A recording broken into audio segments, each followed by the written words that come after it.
Hello. This is my first time starting this live, so let me see if it's actually working. Give me a second.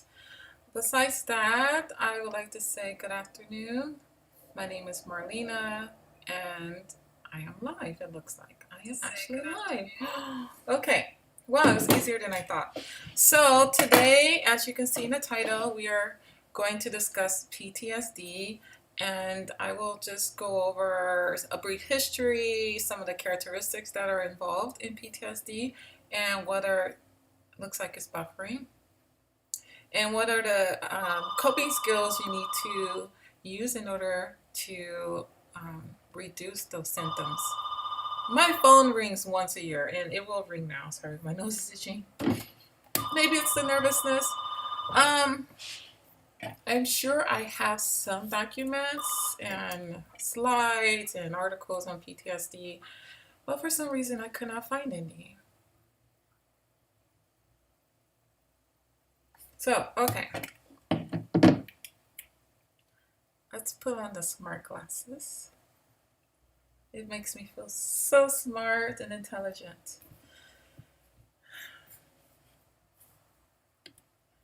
I would like to give an example of my experience, my recent experience. Sorry, I'm not looking at the camera right now, but I have a experience of PTSD. I have several experiences. I have one extreme experience that took me a long time to overcome it, and I think I was not even aware of the fact that I was suffering from post-traumatic stress disorder.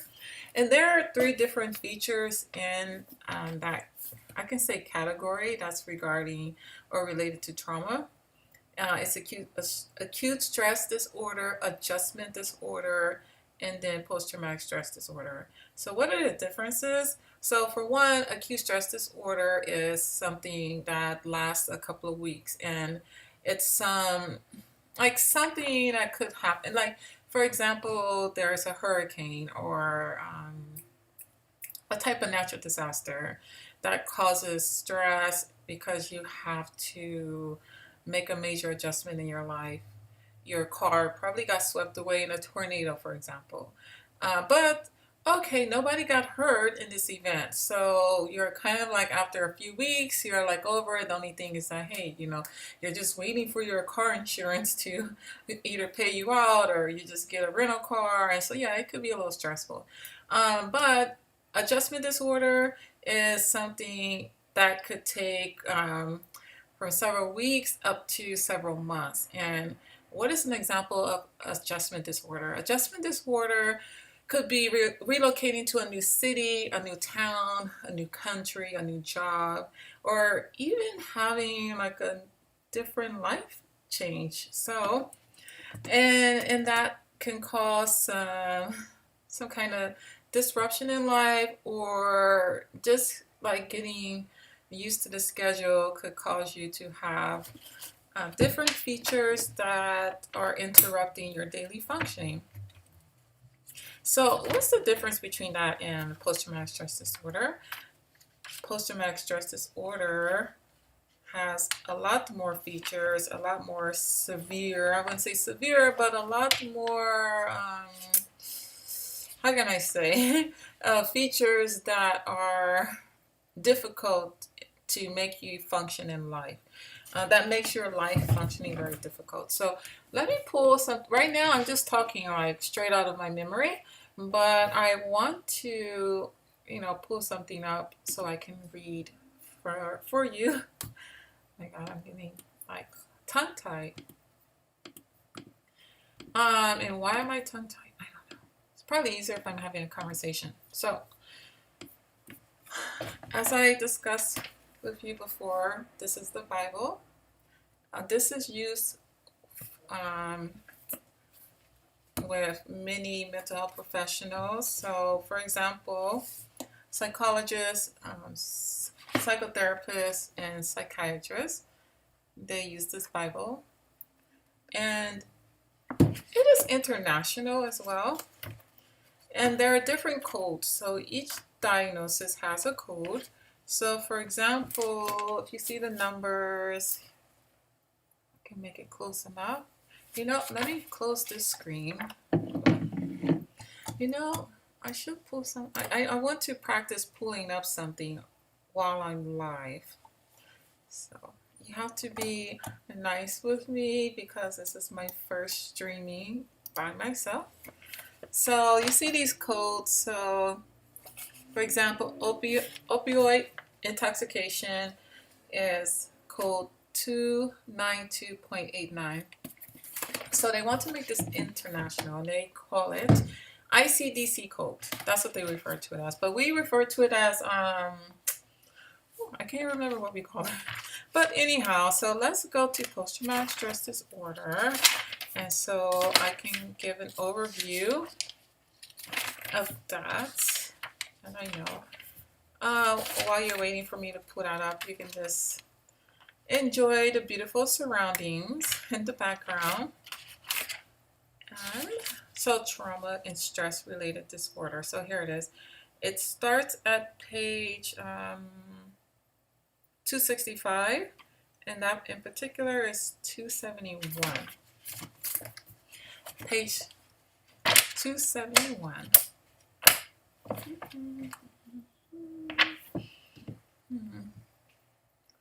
271. Oh, let's see.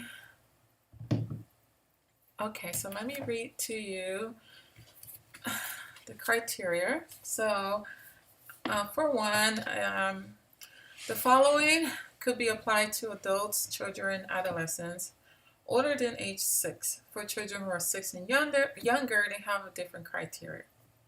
So, A, you have to have been exposed, or there's some type of exposure that made you feel like your life was threatened. So either you felt threatened with death, there was a serious injury that occurred, or there was some type of sexual violence. So those are some of the main key or core as far as the exposure to an actual threat. And there's a list of 1 to 4. So that could be directly experienced a traumatic event. So either you experience the event, because you don't have to always have experienced the event in order to have some type of why can't I talk today? Repercussion. So for example, this could have happened to somebody else, somebody close to you that you love very dearly had been involved in a horrible accident. And that can affect you greatly. And I'm sorry, it looks like there's a glare with my glasses. So maybe I have to take them off. Maybe I should take them off because that could be annoying, right? So sorry. I think next time I have to close my blinds. Okay. Witnessing in person. So that's the other example, witnessing the event. Now I'm going to go back. You know, hold on. How do I... Oh, there's my chat. Oh, I do have a chat. Hey, I see it now. Let me put on my glasses. I have a fan. So, okay. If you have questions, please type it here. So I'll be happy. So the glasses looks good. Thank you so much. I will definitely do that. Unfortunately, I am so bad with Twitter. I know this is so bad. And me as a professional, I just, LinkedIn, Twitter, I've just never been crazy about it. But I'm going to make it an effort to do that. And go on TikTok less. So, okay. Going back to that, and I'm going to try to pull something up here on PTSD. PTSD treatment. And I'm going to try to share my screen. So please be patient because I've never done this before. I will continue to read the other criteria related to that. Okay, there, I'm back. All right, so 2, either it can be witnessing in person the event. So what's an example of witnessing in person? That could be For example, the people who were victims of the 9/11. Um, if you were in the office building next door, or even if you were in the building, you escaped. That's witnessing a particular event that was life threatening. Three, learning that the traumatic event occurred to a close family member. That's what I explained already. So it could be someone that was very close and dear to you, and they were threatened with death, or they were in a horrible accident. And number four, experiencing repetitive or extreme exposure to adversive details of traumatic events. So the example here they put is police officers, people who are like for child abuse, first responders. So I could imagine being a first responder. So will PTSD syndrome affect education abilities for the adult? Okay, I'll ask. Oh, Dr. Marlena, thank you so much for Rapture of Music Gaming. I like that name. So, as far as educational abilities for adults, I would not particularly say that that would affect that ability in that domain. Yeah, but if that traumatic event occurred in an educational setting, then that could be a trigger. So when we go deeper into post-traumatic stress disorder, why is it something that reoccurs for the person? So why is this a very common disorder for veterans, people who fought in wars, people who were in like overseas or combat? Because there are events that occurred while they were in combat. For example, when they hear bullets or they hear the helicopter, that happened while they were in this. Give me an example of a war, the Desert Storm. So the Desert Storm was one war against America in the Middle East. So just say, for example, the troops that were deployed there, once they came back to America, once, say, for example, on 4th of July, they hear a lot of like boom sounds, a lot of like sounds like bullets, right? So that could be something that will trigger them because of the memory of those loud sounds could remind them of the sounds of the bullets or the bombs when they were in the Middle East. So what can happen in result, they could actually react and respond just like they responded as though they were like in war. And that can be so confusing because it's something in their brain. It's like an automatic response. Sometimes they're not able to control it. They're unaware of it. So that's why I say in that context. So say, for example, if you live like by Disneyland, they do fireworks every night in Disneyland. So if you live next door to Disneyland, and if you're a war veteran, that can be so detrimental if you have PTSD. Could you imagine on a daily basis? Well, it's every night, but still, if you work on the night shift as a security guard after coming back from the war, and you're trying to do your job, but then you hear these fireworks because Disneyland have a parade, you may become totally like handicapped, or you may become delusional, you may become paranoid, you may start to act out, and that can really affect your job and reduce your ability to function properly and work in that field. So that's why I say if it's something that happened in school, that can definitely affect your ability in the future if it's in a school setting. And it depends what happened. So bullet hit? Yes, yes. I don't know about bullet hit. So reading on, I'm going to read now the second section here. So in order to qualify and have a diagnosis of PTSD, you have to have had one of the four occur to you. Like one of the four has to apply to you. So say, for example, in this case, you directly experienced the event in an educational setting. So B, you have to also qualify for one or more for B. And this section is a presence of one of the following intrusion symptoms associated with the traumatic event. So for one, A recurrent involuntary and intrusive distressing memory. That means you have this memory that you can't get out of your head. So you repeatedly having this memory of the event. Two, it's recurrent distressing dreams in which the content or the effect of the dream are related to the traumatic event. So you're having dreams about the event, or dissociative reaction flashback. So to me, the flashback is like the triggers from the 4th of July. For intense or prolonged psychological distress at exposure to internal or external cues. So that can be just being in a gun shop, and seeing a gun. That is an example of a dissociative reaction or flashback. So do I know that what soldiers are having? Yes, yes, they are. A phantom pain. Yes, that's right. I'm reading the comment. Or 5, marked physiological reactions to internal and external cues that symbolize or resemble an aspect of the traumatic event. So what can that be?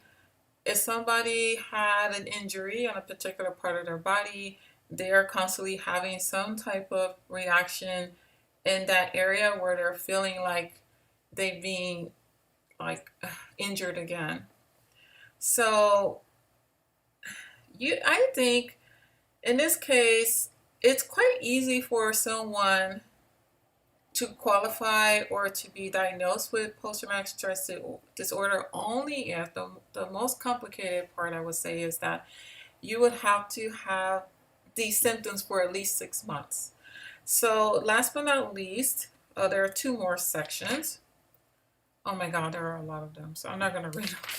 So C, okay, well, so section C, you have to have persistent avoidance of the stimuli. So that means you're doing everything you can to avoid that stimuli. So I am a war vet. I am terrified of the sound of fireworks. So I will do anything I can to stay away from fireworks. That means I'm not going to any parades, like no events like 4th of July or anything that's related to that. So, or avoidance or efforts to avoid external reminders, people, places, conversations. So that can also be like conversations you're avoiding watching any movies, even watching it on TV can also trigger you.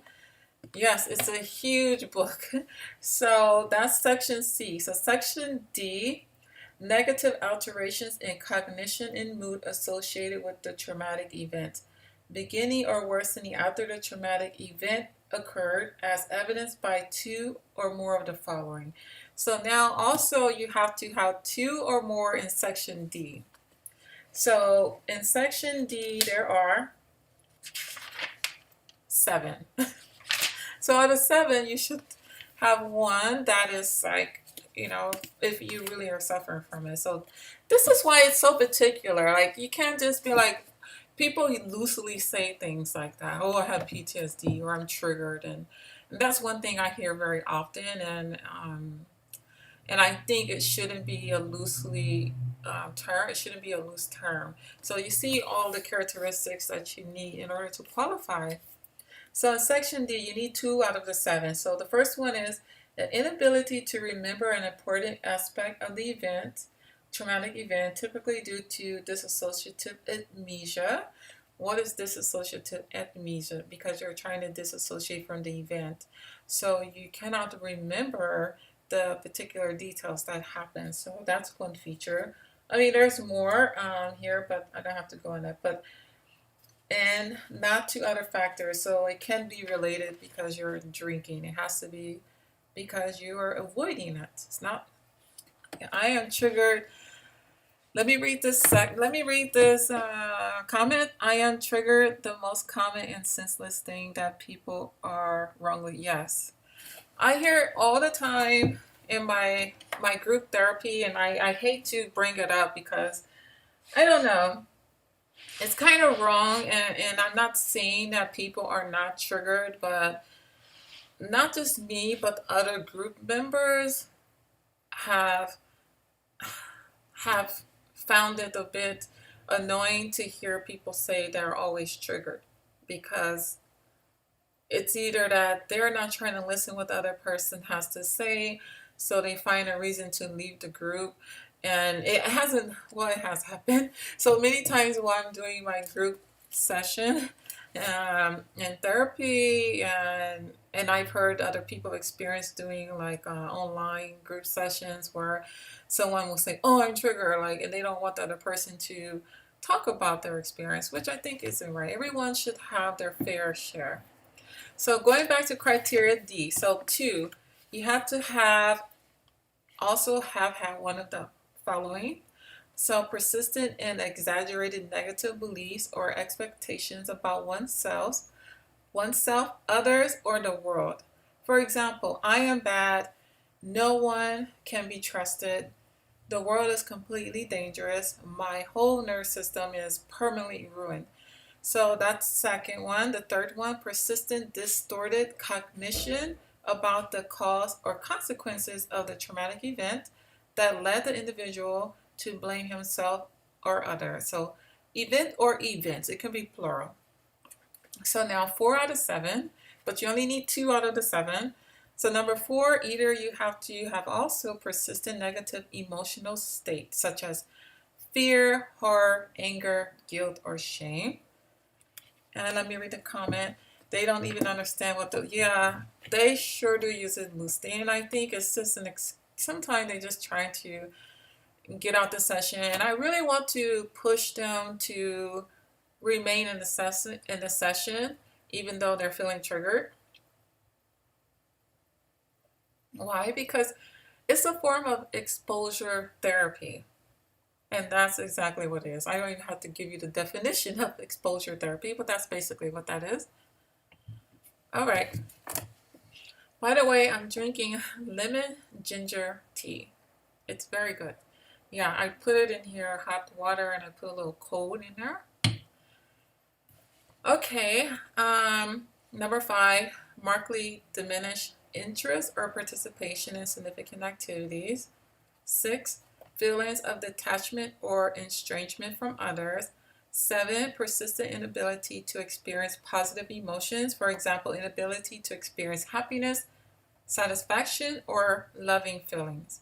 So out of those 7, you need to have 2. So far from section A, B, C, and D, you need so far to qualify for 2 for D and then 1 for each of the rest. So that's 5 so far. So now section E, so you have to have 5, and now section E, you need to have at least one of these. There's 6. So marked alteration in arousal and reactivity associated with the traumatic event or events, beginning or worsening after the traumatic event or events occurred, as evidenced by, oh, here, 2 or more. So you need another 2 or more. So now that would be a total of at least 7. At least 7 in order to have PTSD. So you can't just be going around going, oh, I have PTSD. Like, do you qualify for at least the 7 so far? Okay. So this is section E. So the first one is irritable behavior in angry outbursts, which is very, seems extreme. For example, with little or no provocation. So that means you don't need to be provoked in order to have angry outbursts. Typically expressed as verbal or physical aggression towards others or objects. 2, reckless or self-destructive behavior.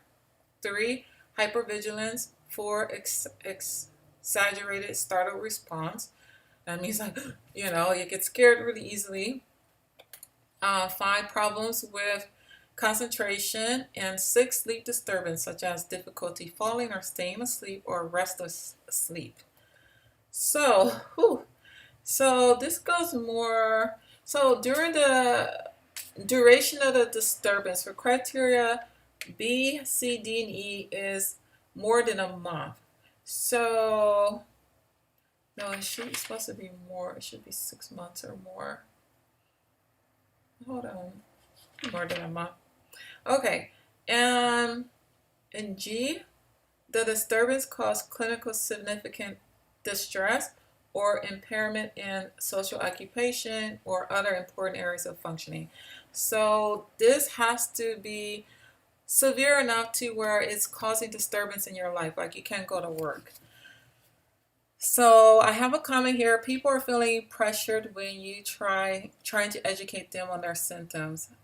Yes, it is true.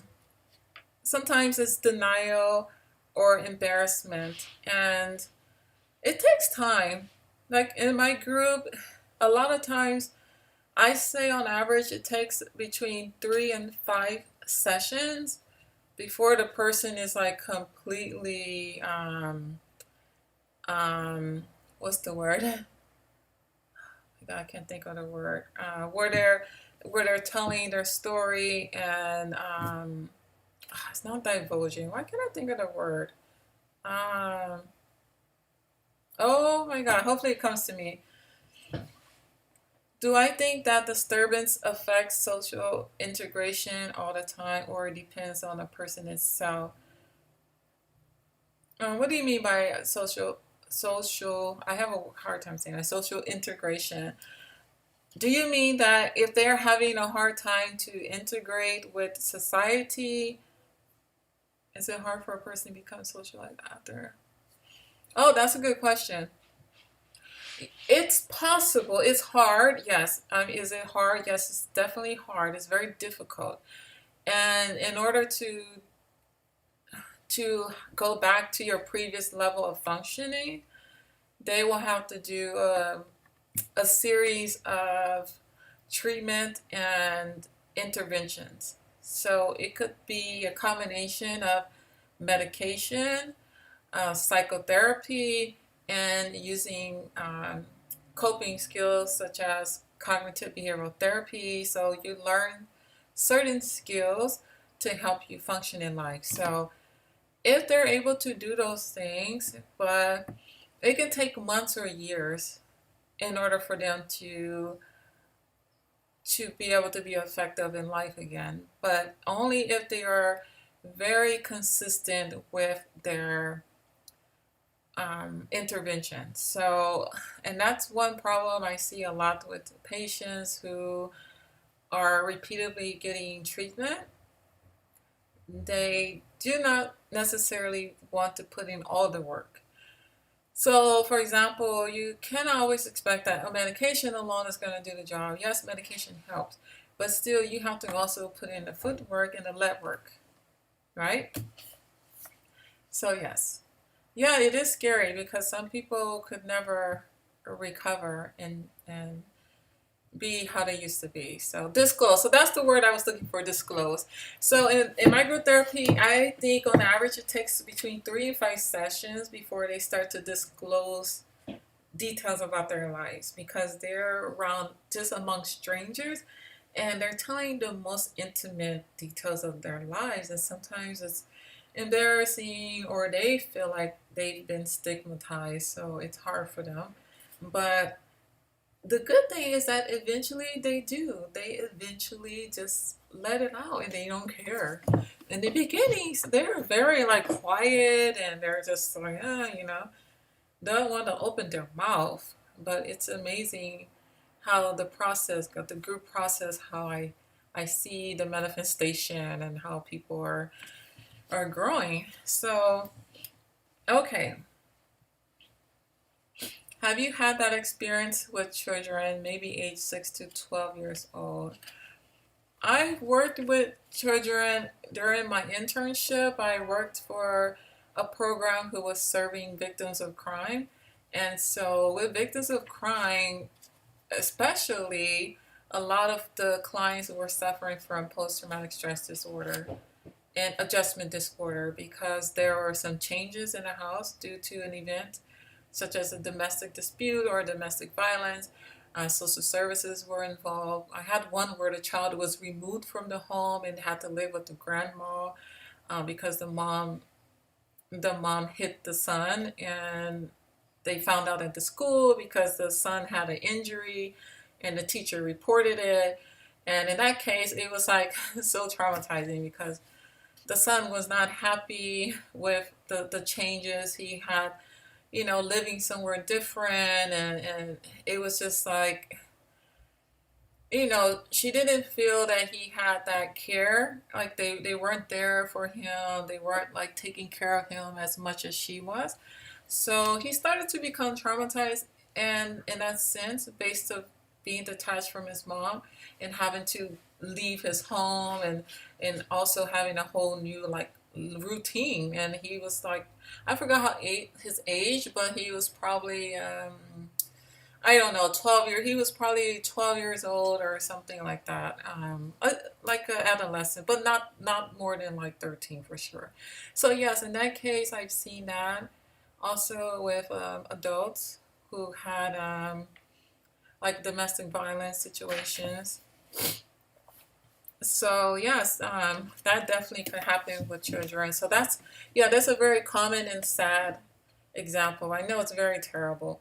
And also, I had another one I worked with where, the father was in prison, and, the son knew about it because the father would be in and out. And when the father was out, the father was abusing him. It was like so many different things. But I really love serving that community. And I really look forward to going back to working with victims of crime once I start my practice again. So that's definitely one area I have a lot of experience in too. And so, yes, I look forward to that. Okay. So the disturbance causes clinically significant distress or impairment. And so, oh, I think I read that already. Yes. In H, so from the alphabet, now we're on H. So we're at A, B, C, D, E, F, G, H. So, oh my God, 8. The disturbance is not attributable to the physiological effects of a substance or another medical condition. For example, these symptoms are not the result of another medical condition, which could be Alzheimer's or neurocognitive disorder, or it cannot be because of a medication or a substance abuse, like cocaine, for example, because cocaine could make somebody very like paranoid, right? But you can't use that as the cause of PTSD. So that's why that's there. All right, so they have specifiers here that are more specific. But one thing I'm trying to figure out, did they change this? So from duration B to E has to be more than 1 month. B. So with A, what was A? Um, why it doesn't say the time here? That's so weird. But for sure, for A, it's 6 months or more. Yeah, that's so weird. I have another comment. Excuse me, do you mean drugs cannot cause PTSD? No, drugs cannot cause PTSD, but drugs can cause symptoms that are similar to PTSD. Yes. Um, so, but if you want to diagnose somebody with that, then you will have to specify specifically here, for example,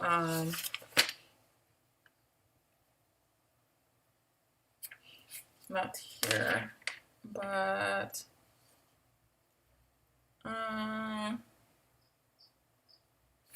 no.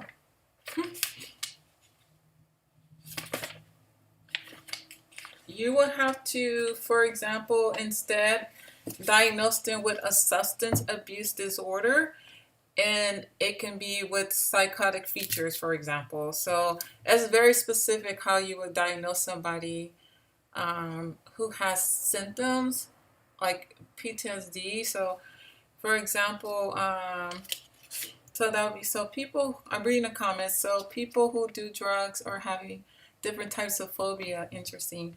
Yeah, so doing drugs can cause somebody to, let's see, for example, in here, have nightmares, for example, or to have dreams. But you can't say, oh, this person is having dreams, but they wouldn't qualify because they have to have one of A, which is a witnessing in person an event as it occurs to others, or learning that the traumatic event occurred to a close family member. So it has to be a event that has occurred in order to qualify. You start with A. There has to have been an event that will cause the symptoms that I listed, all the symptoms. So somebody wrote something in Russian. Who is that? Is that a troll? And why do I have a Russian troll?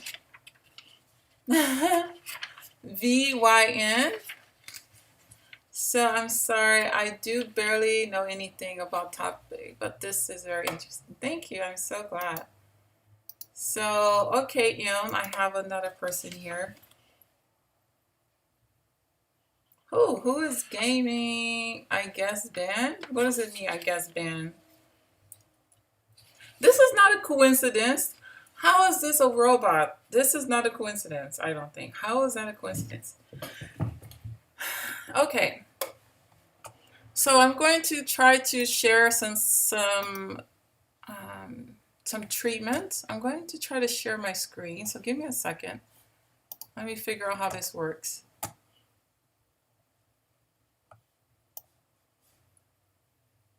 Okay. I don't know how to ban them. Do you know them? Oh, here. Report.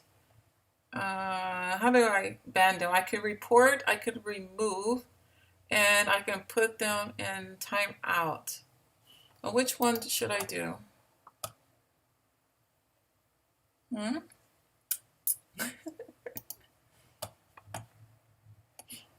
What? Oh, whoever the troll is, why don't you like my page and become a subscriber? Okay, so let me try. So, no, mainstream. Uh-oh. Maybe you can help me in the chat. How do I open another page? Do I click? Okay, I'll remove them. Hold on. Remove. Okay, so how do I share my page? Do I go to testing? How do I do it? Oh my. No, that's the wrong one. We don't do break. I need help. Let's see, let me read the comments. Okay. Which one was right? When there's like all the screens? Oh my. Hold on. Oh, it's good I'm doing this now. Oh, okay. And then what? I'll just click on which one I want? Like that? Okay, let me open up another device to see how it looks. Okay, that's right. I can't see myself. All right. I can still see the chat, so perfect. All right. So here are some of the treatment options for those who are suffering from PTSD. We have therapy, cognitive processing therapy, prolonged exposure therapy, which I would not recommend as a first thing because let me open up my screen. Oh my God, you can see everything in the background. Okay, whatever. So exposure therapy can be traumatic as well. So the person has to be very ready for that. Another one is very popular. I'm going to actually go through a training program for this. It's a very expensive program. Well, it's an expensive certification. I think it costs at least $1,000. But it's called Eye Movement Desensitization and Reprocessing. So EMDR, stress inhalation training and medication. So those are the different types of treatments. So interestingly, the most popular is cognitive behavioral therapy. And I think those will probably work for somebody who is like not too high on the functioning, not too low on the functioning level. So here we go.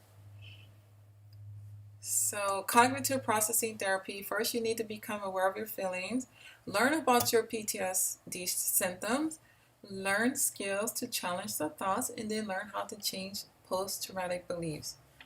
So, you see here they have a gentleman here and attire that's similar to war combat. So, look like he might be an ex vet.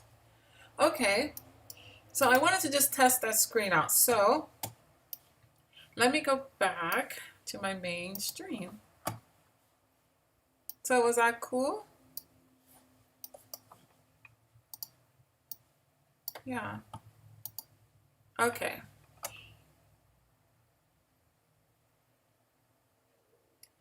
Go back to the that million mirrors. Yes, those million mirrors were like scary and like. So I'm just gonna do a couple like I'm going to read some examples before I close out the session. This will give you an idea of some case scenarios. So these are like case studies or case scenarios. So, so here's a person, like a study, not a study, just say this is an example. Let me drink some more water.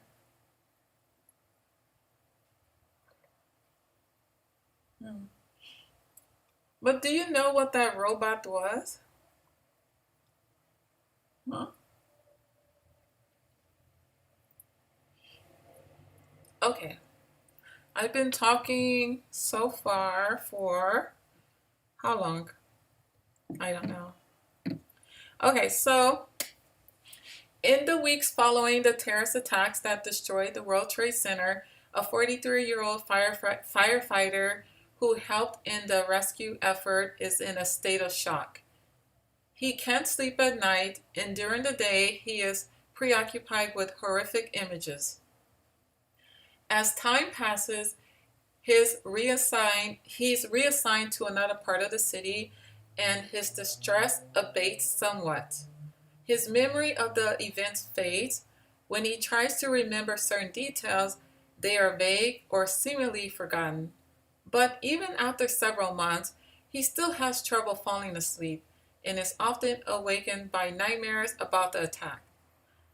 At home, he's withdrawn from his wife and children. He goes to his primary care physician because he just doesn't feel well. The doctor tells him that he has symptoms of post-traumatic stress disorder and refers him to a psychiatrist. So here are some of the symptoms in this, we'll call it a vignette. So in this vignette, his symptoms are, he fall into the following categories based on the event, right? So this is coming from reliving the event, avoidance, hypoarousal. An individual may relive the event through flashback, dreams, or intrusive thoughts. Avoidance often comes in the form of withdrawing from people or certain situations or having difficulties remembering important aspects of the trauma. Common symptoms of hyperarousal include having trouble sleeping, being unusually vigilant, and startling easily. The symptoms must last more than a month to be considered signs of PTSD. Symptoms that fade within a month of traumatic event are signs of acute stress disorder. So that's what I mentioned, acute stress disorder. And so this is like a vignette that I had to use for my preparation of the exam. And so they have here, PTSD itself has 3 forms, including its own acute version. There are 3, I don't know if this is in the frame, but there are 3 categories here. So acute stress disorder is 1 month to 3 months. Chronic is it's 3 months or longer. Delayed onset, in which is at least 6 months has passed between the traumatic event and the start of symptoms. Experts differ in their views on the nature or severity of events that produce PTSD.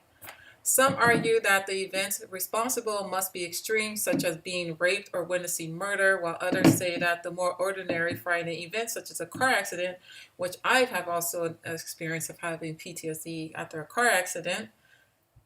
Oh yes, dehydration. Sorry, I'm reading the event. of a car accident may also cause PTSD if it induces intense fear, helplessness, and horror. So that was one case study, as we call it, a vignette on PTSD. And I have more examples here, like the components of cognitive behavioral therapy. And I have a quote here from Rumi. Rumi, the poet, says, "The wound is the place where the light enters you." How do you like that quote by Rumi? And here's something I wrote. This is an assignment I wrote. It's like, oh my God, 2 pages long. So I'll just read one page, and then I'll take some questions. So here it is. Post-traumatic stress disorder is symptoms related to experiencing or witnessing a life-threatening event. The symptoms of PTSD vary from person to person. Oftentimes, people who suffer from past traumatic event may appear to be very shy due to their behavior, such as social, like you mentioned, social avoidance or withdrawal. If you experience some type of trauma in your early childhood or adulthood and have never tried to deal with may if you have never tried to deal, you may appear shy to others depending on the situation that may trigger you. There are some typos here. It's not me. There are some typos. So many clients suffering from PTSD later tend to turn their bad experience around. Some who are able to develop positive attitudes and to move with their lives and make the necessary changes are successful with redoing shyness. And that's why in my book, I wrote PTSD as a form of being mistaken for shyness. So this could be actually from my book. Okay, I don't know. When clients are willing to work towards goals, I'm kidding. So when clients are willing to work towards future goals, they make positive progress. When the client is receptive to therapy and with consistency, there is a positive change towards their future. I have seen clients take their traumatic experience as a wake-up call and take advantage of new opportunities and resources provided after experiencing trauma. For example, one trauma who had a close-knit family found herself standing alone without her family's support after they have learned of a traumatic event which was considered taboo in their culture, resulting in the family abandoning the client. Since the client had such a close family niche, she never did anything without them, which led to her extreme shyness growing up. However, after receiving rejection from her family, my client learned to socialize with others, something that was new to her. Excuse me. The client stated that learning to make new friends helped her with her shyness. It also helped her to get to know herself by spending time alone without her family. Okay, I know which client this is. Should I continue reading?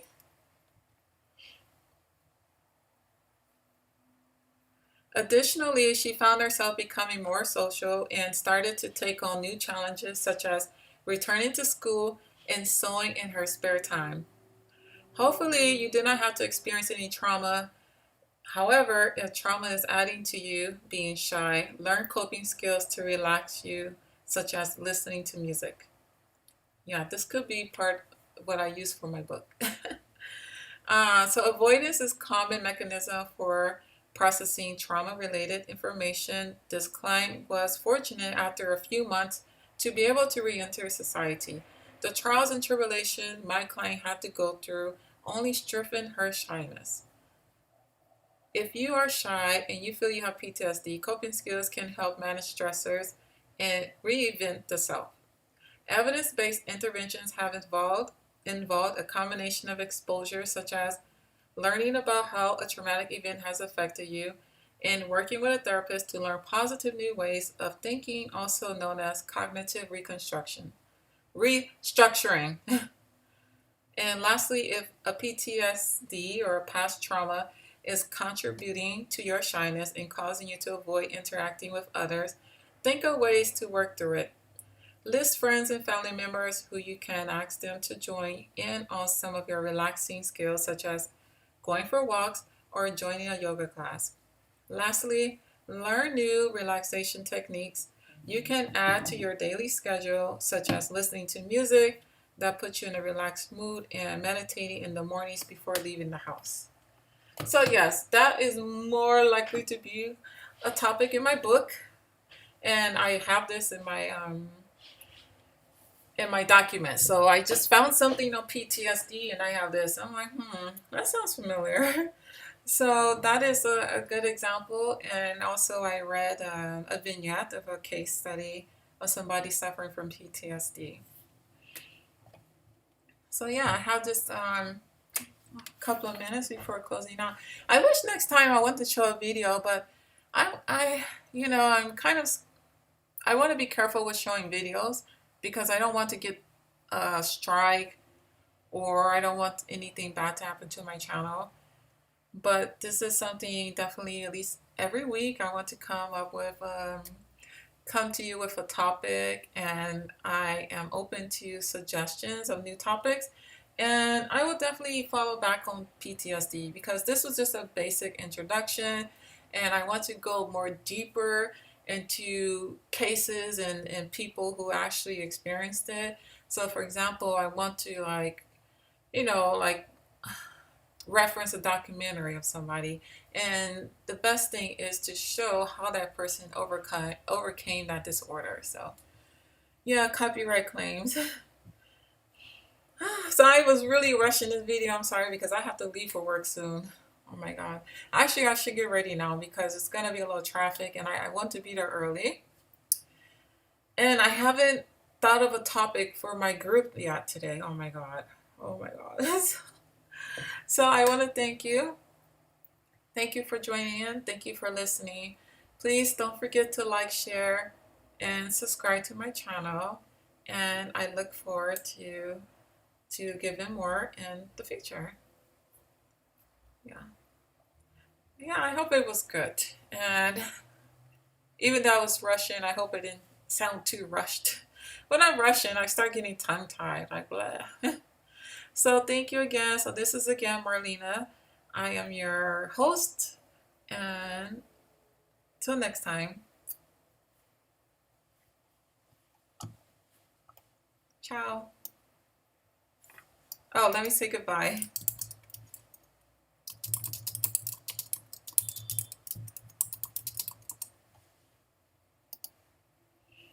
I want to send an emoji. Okay, there you go. Okay, bye.